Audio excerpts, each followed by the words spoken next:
Good morning. Welcome. We're making our way through the yamas and niyamas in the Yoga Sutras. Today we are discussing and meditating on Sutra 237. So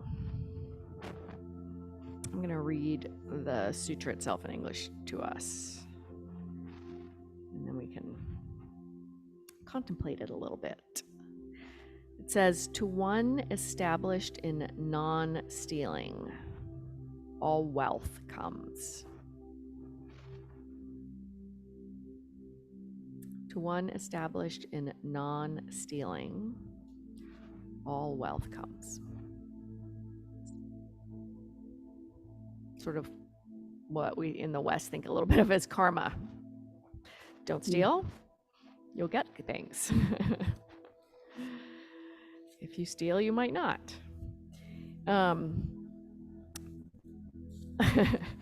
Last week I mentioned that I think sometimes Swami Satchidananda goes off on a little bit of a wild ride.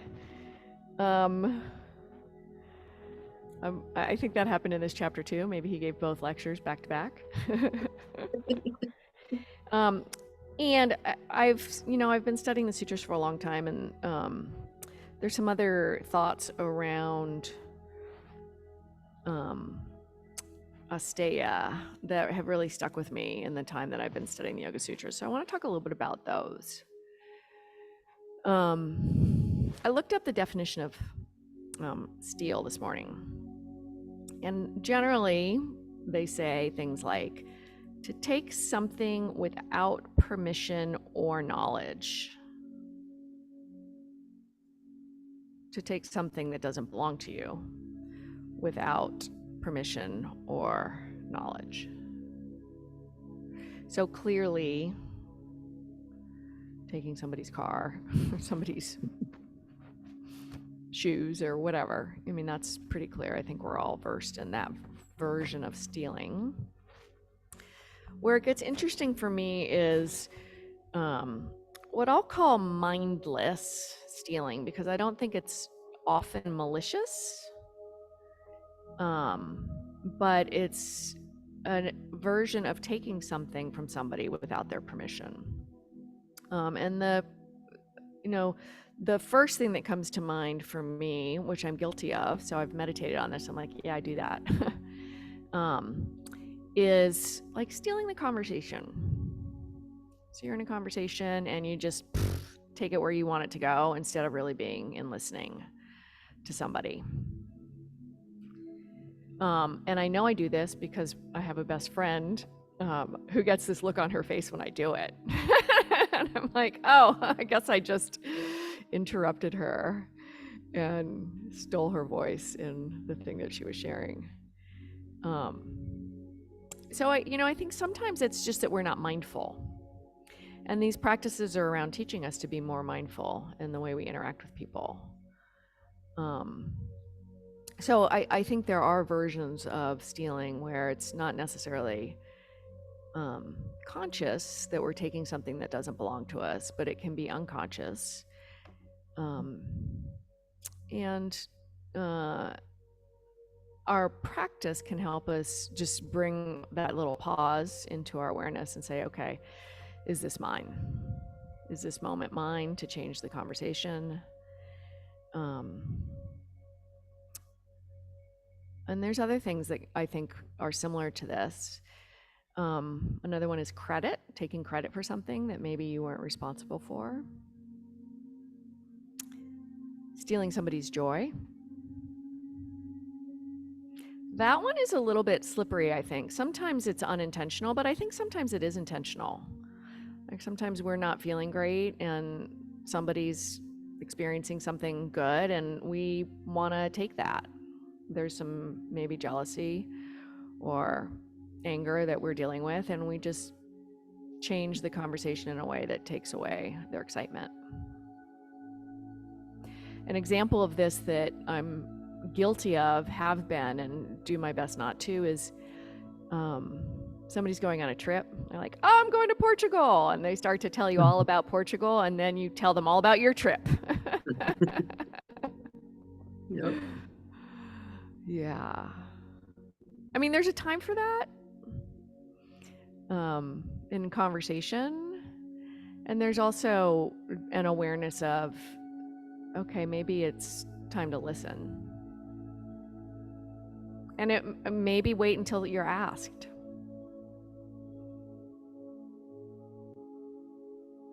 Time is another one. I have a friend who's perpetually late. And in those situations, I get aggravated. In the case of this friend, I think it's mindless. Like, I just don't think she's mindful of it. But I think other people might do it knowing that they're doing it, thinking their time is more important than somebody else's. So, food for thought. Mm-hmm. Any other examples that you guys can think of? Taking something that's not yours?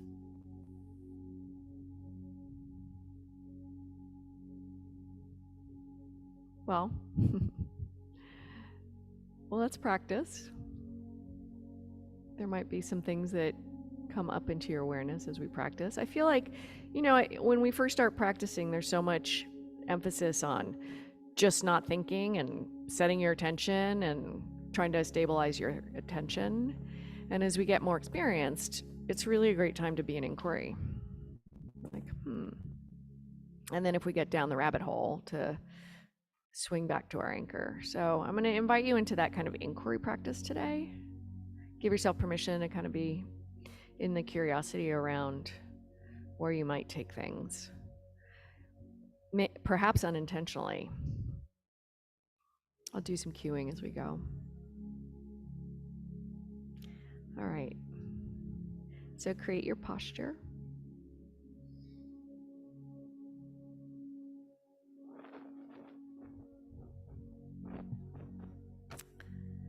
And close or lower your eyes.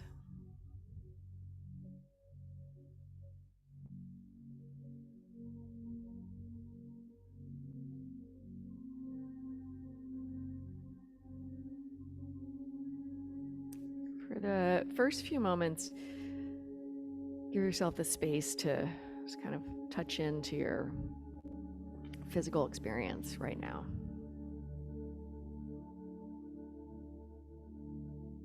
Feet, seat,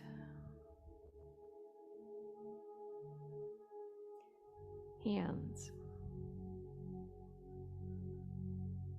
It's bringing a mindful awareness to your whole body.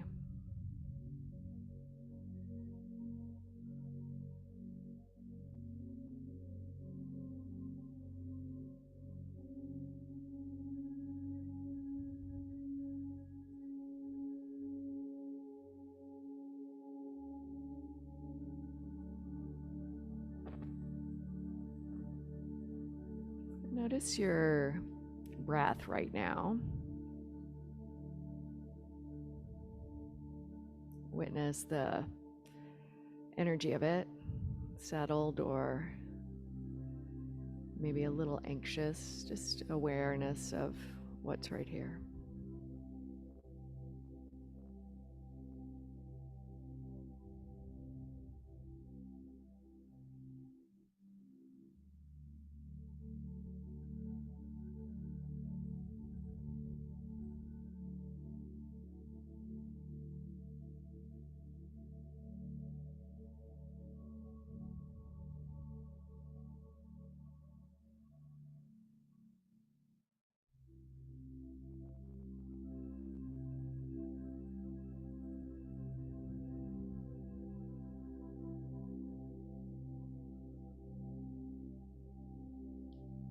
Let's begin with something maybe not so subtle. I'm going to invite you to think of a time when you took something without permission, something tangible. I'm not in the habit of doing that, but I did eat my husband's leftovers. And I had this feeling, it's like just a little bit of a guilty feeling, knowing that I probably should have asked.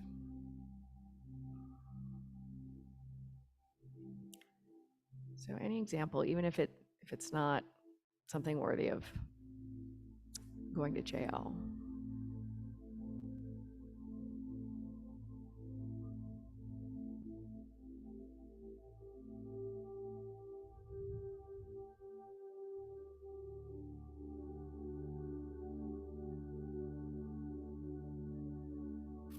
I get a sense of that kind of quickening that might happen when you bring to mind something like that.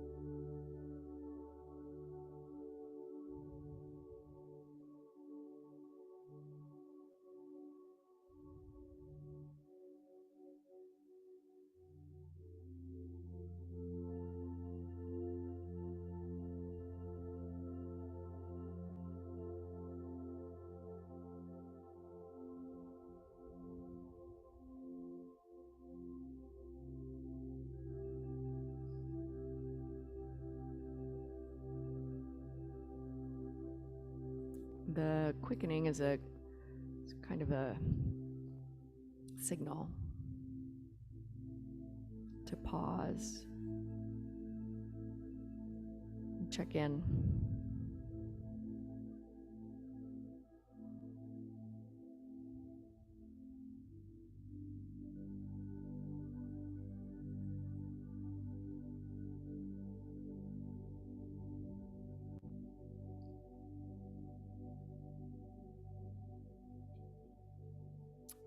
When my friend gets that look on her face when I interrupt her, gives me that little pause.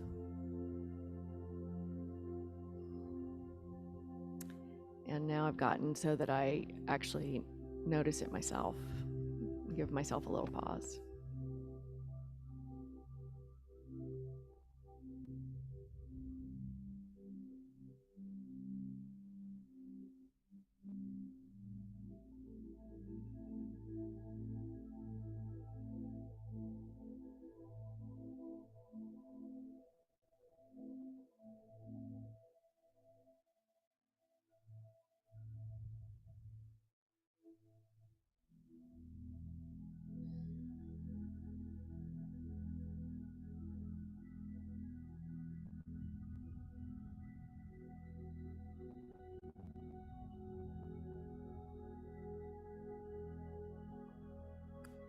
Give yourself permission to consider your listening, or a place where you might need to grow your listening. Sharpen those skills.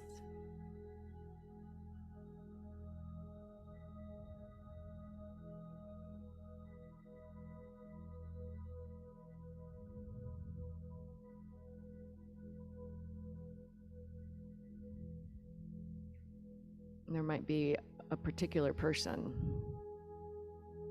usually a family member. There may be a particular coworker, somebody you cut off, steal their voice.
else do you take something that might not be yours to take, even if it's unconscious?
Think about whether you ever tell somebody some bad news or some drama that they don't really need to know,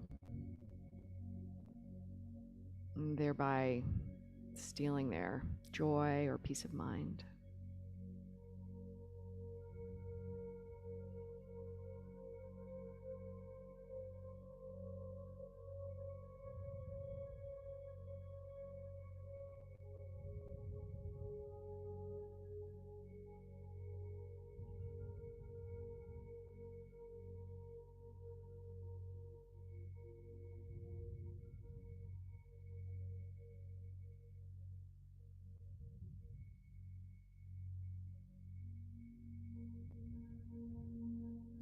And these aren't the things that are important to share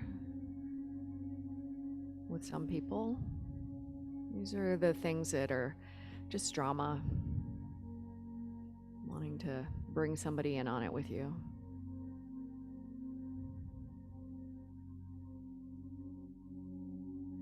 Wanting somebody to suffer right by your side if they don't need to.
Be tender with yourself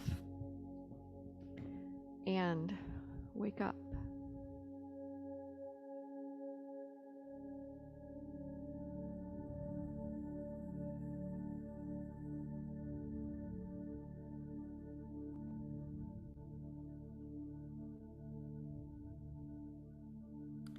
Bring to mind a situation where you've been generous. You've given of your time or your resources or your attention.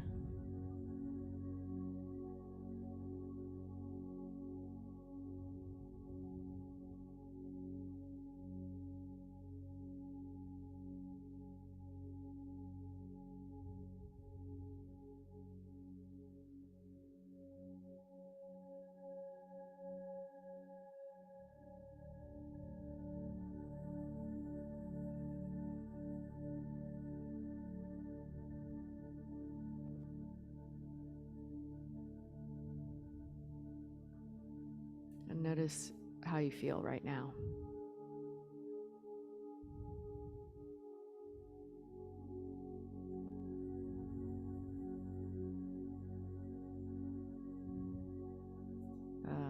A heart of generosity.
Consider these 3 phrases when you're about to speak. Is it necessary? Is it true?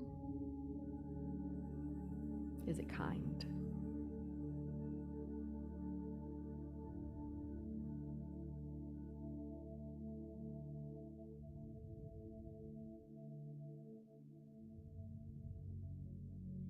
Something can be true, but not necessary.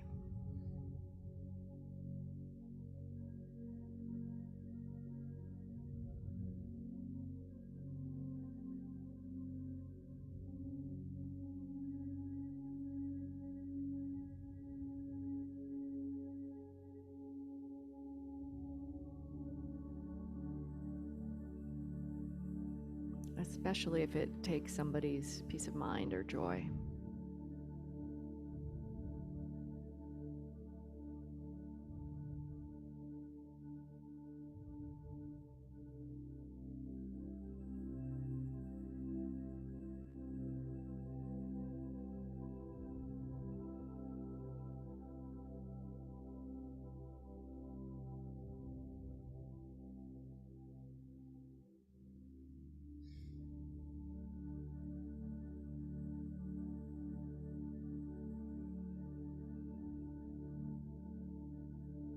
Sensing back into your generous heart.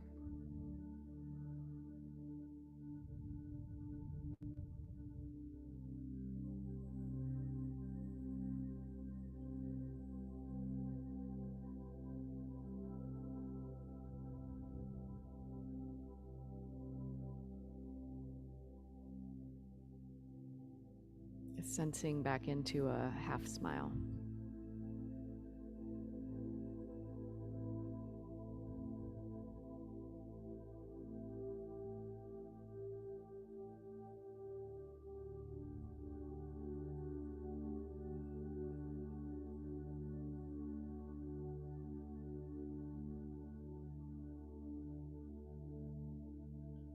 Taking a deep breath.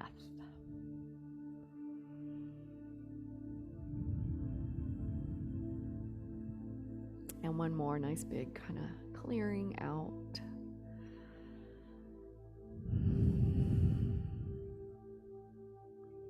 And when you're ready, open your eyes.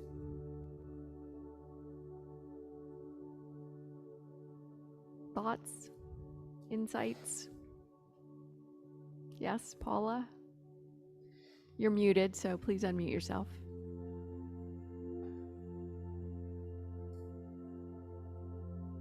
This really hit home for me, especially with my interactions with my husband. I've gotten to the point now where I don't I don't tell him things because I don't want him to worry about something in the moment. Um, More than likely, whatever I say to him, he's not going to remember. And this is a for instance, his daughter is responsible for his sister's she has power of attorney for his sister's medical and financial affairs. His sister never had any children. Um, and she needs to go into an independent living facility. So, which is probably going to happen in October. So Patty suggested that Jim and I go to lunch to see the facility and check it out. And I thought about it and I said, no, I don't think that's a great idea because I think it's just going to upset him and maybe think that I'm going to be putting him into an assisted living situation, which is he's not exactly, he may be ready, he may be, that may be happening in the future, but not now. And I don't want him to worry about that. And I just told her, I said, whenever it's going to happen that Maggie is moving, then he'll just know that. I don't want him to start like worrying about stuff needlessly. But it's taken me a while and just like knowing what's important to say to him and knowing what's going to upset him is it's a really fine line for me. Yeah. Um, those situations are hard. Not to make light of it, but that's why I have a therapist. Yeah, me too. Seriously, there's a lot of things that I Yeah, actually like. There's this balance of not saying things that are going to be too much for somebody else or just really not their burden, but also needing to share what we're dealing with so that we're not kind of stuck in it. yeah, And, a professional listener sometimes is the best outlet for our suffering. Friends are good for that too, to a certain extent. well, I think my friend was sick of listening to me, so she kept saying, Yeah. you need a therapist, you need a therapist. So I got a therapist and she was like really happy. Yeah. It's a lot, and I mean, friends are great, and professional listeners are a good thing. Yeah, And I mean, it's the same thing with me. My husband's different situation, but there's sometimes I just want to come home and dump on him, like just stupid stuff from work. And he's very sensitive to things like that, and he takes on the energy of it and gets mad on yeah, my behalf. And I just finally realized, like, I don't need to do that. I could call my friend who doesn't take things on and is just going to listen and be like, "You're right." So also knowing, yeah. You who's the gotta right know who you're listener. talking to. Yeah.